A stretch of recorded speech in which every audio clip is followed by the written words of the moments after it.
Bueno, ahora los invito a que vayamos a conocer a algunos de los ganadores de los pases que tuvieron la oportunidad de visitar las instalaciones de Capital 21. Conózcalos.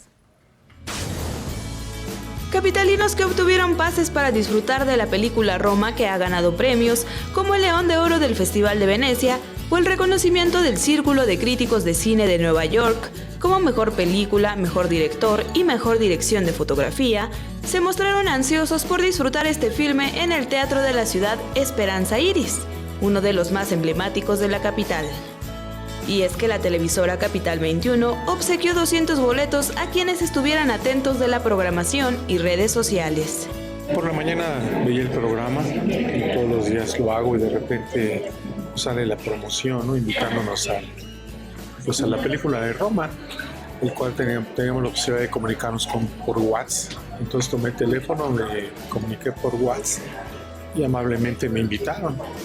Como ganadores, también tuvieron la oportunidad de ingresar al foro y conocer a los conductores de Tu Ciudad Es.